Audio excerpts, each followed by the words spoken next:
লোকসভা নির্বাচন আর হাতে গোনা কয়েক মাসের দেরি। আর তার আগেই পশ্চিমবঙ্গে বিজেপি বনাম তৃণমূল কংগ্রেসের সংঘাত চরমে পৌঁছেছে। আর এই সংঘাত ইতোমধ্যে অর্থাৎ পুজোর আগেই আরও কিছুটা নতুন মাত্রা পেয়েছে। তা হচ্ছে রাজ্যের বকেয়া টাকার দাবিতে অভিষেক বন্দ্যোপাধ্যায়ের নেতৃত্বে অর্থাৎ তৃণমূলের সদ্য নতুন জন্ম নেওয়া নতুন নক্ষত্র নেতা অভিষেক ব্যানার্জির হাত ধরে টিম তৃণমূল, অভিষেকের নতুন টিম দিল্লিতে গেছিল ধর্ণা করতে। 2রা অক্টোবর সেই ধর্ণা কর্মসূচির সূচনা হয়। 3 তারিখ তারা কৃষি ভবনে যান কেন্দ্রীয় প্রতিমন্ত্রীর সঙ্গে দেখা করতে, কিন্তু সাধ্বী নিরঞ্জনের সঙ্গে দেখা না করতে পেরে রাতের বেলা তাদেরকে দিল্লি পুলিশ ঘাড় ধরে তোলে প্রিজন ভ্যানে এবং সেখানে তৃণমূল কংগ্রেসের অবস্থান ভেঙে যায়। তারপর কথা মতো 5 তারিখ কলকাতায় ফিরে রাজভবনের বাইরে রেড ক্রস রোডে কিছুটা দূরে, উত্তরের গেটের থেকে কিছুটা দূরে শুরু হয় অভিষেক ব্যানার্জির ধর্ণা কর্মসূচি। এবং যে ধর্ণা কর্মসূচির শেষমেশ পরিণতি এই হয়, রাজ্যপাল বোস রাজভবনে আসেন, সেখানে তৃণমূলের প্রতিনিধি দলের সঙ্গে কথা বলেন। তৃণমূলের প্রতিনিধি দলের তরফে একটি খোলা চিঠি দেওয়া হয় এবং সেই চিঠিতে জানানো হয় যে আগামী মাস অর্থাৎ 1 নভেম্বরের মধ্যে যদি নরেন্দ্র মোদী সরকার এই 100 দিনের কাজের বকেয়া অর্থ, একই সঙ্গে প্রধানমন্ত্রী আবাস যোজনার বকেয়া অর্থ, এই 2 ক্ষেত্রের বকেয়া অর্থ রাজ্যকে কিভাবে মেটাবে তার যদি সঠিক উত্তর না দেয়, তাহলে 1 নভেম্বর থেকে ফের একবার তৃণমূল কংগ্রেস রাস্তায় নামবে। এবং এবার অভিষেক বন্দ্যোপাধ্যায়ের নেতৃত্বে নয়, রাস্তায় নামবে মমতা বন্দ্যোপাধ্যায়ের নেতৃত্বে। অভিষেক বন্দ্যোপাধ্যায়ের এই ঘোষণার মধ্যে দিয়ে সারা রাজ্যের মানুষ মিডিয়ার দৌলতে একটা ব্যাপার বুঝতে শুরু করেন, তা হচ্ছে তৃণমূল কংগ্রেসের নতুন নেতার জন্ম হলো। তৃণমূল কংগ্রেস এতদিন শুধুমাত্র তৃণমূল সুপ্রিমো মমতা বন্দ্যোপাধ্যায়কে সামনে রেখে পথ চলেছে, সেই তৃণমূল কংগ্রেস এবার অর্থাৎ আগামী লোকসভা নির্বাচনের আগে তাদের নতুন নেতা, তাদের নতুন ইউথ আইকন অভিষেক ব্যানার্জিকে সামনে রেখে রাস্তায় হাঁটা শুরু করবে এবং আগামী দিনে নির্বাচনে তথা রাজ্য জুড়ে রাজনৈতিকভাবে বিজেপির বিপক্ষে কিভাবে তৃণমূল কংগ্রেস দিল্লিতে তৃণমূল কংগ্রেস জোর টক্কর দিতে পারবে তার রূপরেখা তৈরি করবে। এই পরিসরের মধ্যে একটা বিষয় রাজ্যে খুব ভালোভাবে সামনে উঠে আসে, তা হচ্ছে তৃণমূল কংগ্রেসের এক নতুন নেতার জন্ম হলো অভিষেক ব্যানার্জি। কিন্তু এখানেই পিছিয়ে পড়ল বিজেপিতে যদি দেখেন 2019-এর পর সেই শুভেন্দু অধিকারী আর সেই সুকান্ত মজুমদার, কখনো দিলীপ ঘোষ, এই 3 জনকে নিয়ে যখন রাজ্য বিজেপি প্রায় ল্যাজে গোবরে হচ্ছে রাজ্য জুড়ে বিভিন্ন ইস্যুতে, এবং শুভেন্দু অধিকারীকে রাজনৈতিক ময়দানের চেয়েও বেশিরভাগ সময় দেখা যাচ্ছে হাইকোর্টে, সুপ্রিম কোর্টে, আর সুকান্ত মজুমদারকে শুধু বাতেলাবাজিতেই, সেই সময় দাঁড়িয়ে রাজ্য বিজেপির সামনে জন্ম নিল এক নতুন নেতা। দুর্গাপুজোকে সামনে রেখে রাজ্য বিজেপি পেল তার নতুন নেতা। সেই নতুন নেতা হলেন সজল ঘোষ, অর্থাৎ যিনি রাম মন্দির প্যান্ডেল করে দুর্গাপুজোয় তাক লাগিয়ে দিলেন। যে লেবুতলার পুজোতে অর্থাৎ যে সন্তোষ মিত্র স্কোয়ারের পুজোতে এলেন খোদ স্বরাষ্ট্রমন্ত্রী অমিত শাহ উদ্বোধন করতে, সেই পুজো প্যান্ডেল যা সজল ঘোষের পুজো নামেই পরিচিত, সেই রাম মন্দির পুজো প্যান্ডেলের হাত ধরে বিজেপি পেল তাদের নতুন এক নেতা সজল ঘোষকে। সজল ঘোষ রাজ্যের রাজনৈতিক পরিসরে নতুন নয়, দীর্ঘদিনের রাজনীতির সঙ্গে যুক্ত। একসময় তৃণমূলে থাকা সজল ঘোষ বর্তমানে বেশ কিছু বছর তিনি বিজেপিতে। বর্তমানে তিনি কলকাতা পৌরসভায় বিজেপির কাউন্সিলর। তা সত্ত্বেও সজল ঘোষ বরাবরই নিজের তীব্র এবং খুবই কটু মন্তব্যের জন্য থেকেছে সংবাদ শিরোনামে।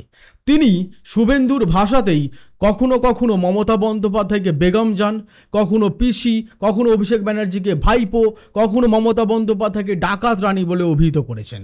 অনেকটা সজল ঘোষ শুভেন্দু অধিকারীর পথেই হাঁটেন এবং এই পথ অনুসরণ করে এখন এমন পর্যায়ে দাঁড়িয়েছে এই রাম মন্দির প্যান্ডেলের পর, যাতে করে রাজ্য বিজেপির সামনে এখন অভিষেকের উল্টো দিকে যে মুখ অভিষেককে রিয়েলি টাফ ফাইট দিতে চলেছে আগামী লোকসভা নির্বাচনে, সেই নাম আর কেউ নন, সেই নাম হয়ে উঠেছেন সজল ঘোষ।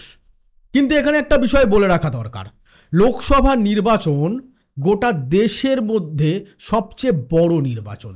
লোকসভা নির্বাচনে দেশের মানুষ ভোট দেয় কেন্দ্রীয় প্রকল্প এবং কেন্দ্র সরকারের থেকে গত 5 বছরে তারা কি পেলেন আর কি পেলেন না তার উপর।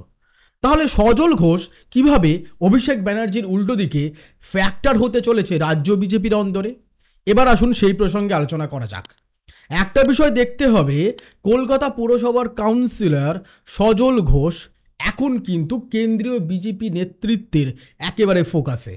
অর্থাৎ রাম মন্দির উদ্বোধন হবে জানুয়ারি মাসে, তার আগেই দুর্গাপুজোয় সজল ঘোষ রাম মন্দির প্যান্ডেল গড়ে তাক লাগিয়ে দিয়েছে কেন্দ্রীয় বিজেপিকে। খোদ অমিত শাহ সন্তোষ মিত্র স্কোয়ারের এই পুজো উদ্বোধন করতে এসে একেবারে অবাক হয়ে গেছেন। তার মুখ ভরা হাসি এবং সজল ঘোষের প্রতি তার স্তুতির শেষ ছিল না। শুধু তাই না, সজল ঘোষের এই রাম মন্দির প্যান্ডেল এবং তাকে কেন্দ্র করে ব্যক্তি সজল ঘোষ অর্থাৎ নতুন সজল ঘোষের জন্মের সঙ্গে সঙ্গে আর একটা সম্ভাবনাও উঠে আসতে শুরু করেছে। তা হচ্ছে আসন্ন লোকসভা নির্বাচনে কলকাতা পৌরসভার কাউন্সিলর সজল ঘোষ কি সাংসদ সজল ঘোষ হবার জন্য বিজেপির থেকে টিকিট পেতে চলেছে। অর্থাৎ এবার কি বিজেপির সাংসদ পদপ্রার্থী হতে চলেছেন সজল ঘোষ।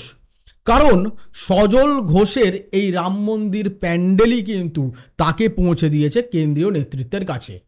কিন্তু এখানে একটা বিষয় বলে রাখা দরকার, রাজ্য বিজেপির তরফে যেভাবে সজল ঘোষকে এই দুর্গাপুজোর রাম মন্দির প্যান্ডেলকে কেন্দ্র করে প্রমোট করা হচ্ছে অভিষেক ব্যানার্জির উল্টো দিকে, তা কতটা বাস্তবে ফলপ্রসূ হবে তা নিয়ে যথেষ্ট প্রশ্ন উঠছে।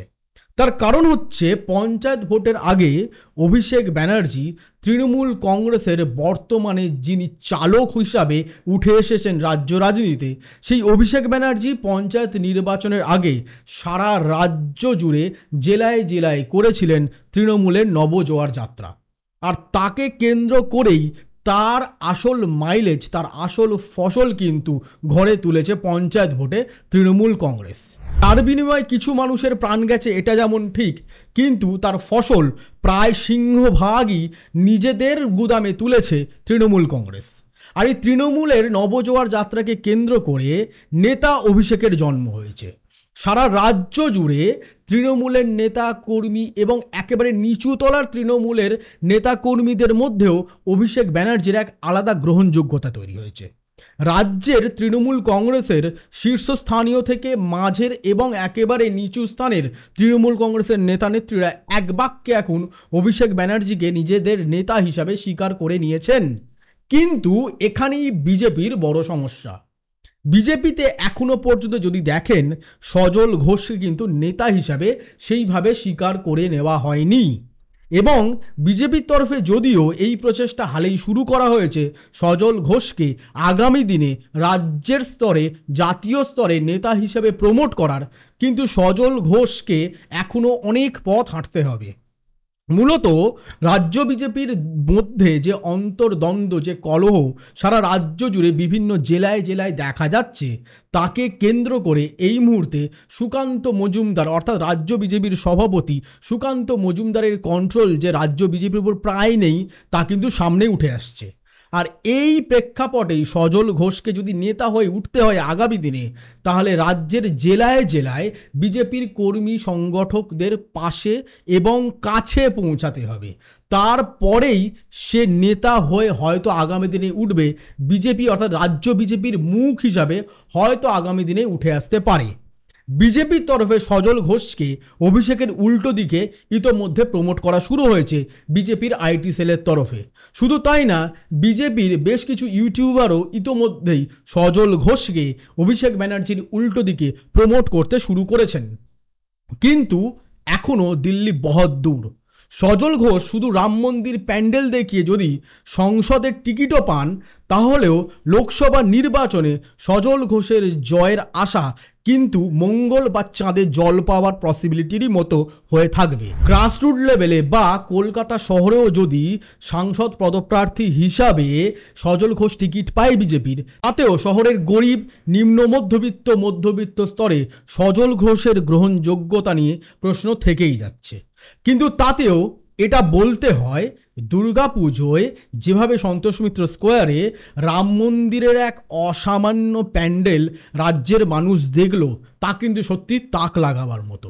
একটা বিষয় স্বীকার করতেই হবে, সজল ঘোষের পুজো কিন্তু এবারে বিজেপি যেখানে সারা রাজ্য জুড়ে কোনো পুজোতেই প্রায় ছিল না, সেখানে শুধুমাত্র এই একটি পুজোকে কেন্দ্র করে বিজেপি কোনো রকমে এবারের পুজোয় নিজেদের মাটি আঁকড়ে ধরে থাকতে পেরেছে। তাই আগামী দিনে সজল ঘোষের একটা পসিবিলিটি যেমন আছে, তেমনটাও এখনও যেভাবে প্রচার করা হচ্ছে অভিষেকের উল্টো দিকে সজল ঘোষকে, তেমনও পরিসর তৈরি হয়নি বলেই আমাদের মনে হয়। আপনারা কি মনে করেন অবশ্যই লিখে জানান কমেন্টে। আর কমেন্ট তো করেনি না, তবুও রিকোয়েস্ট করছি প্লিজ কমেন্টে লিখে জানান। আপনারা যদি সজল ঘোষের ফ্যান হন তাহলে সেটাও জানান, একই সঙ্গে অভিষেক ব্যানার্জির ফ্যান হলে সেটাও জানান। আর এই কন্টেন্ট ভালো লাগলে কি করতে হবে? সাবস্ক্রাইব করতে হবে, নিচে থাকা লাইক বাটনটা প্রেস করতে হবে, সাবস্ক্রাইব বাটনের পাশে থাকা বেল আইকনটাও ক্লিক করতে হবে। আর ততক্ষণ কি করতে হবে? সঙ্গে থাকতে হবে, দেখতে থাকতে হবে আশীর্বাদ দ্য ট্রুথ। আমি আশীর্বাদ, নমস্কার।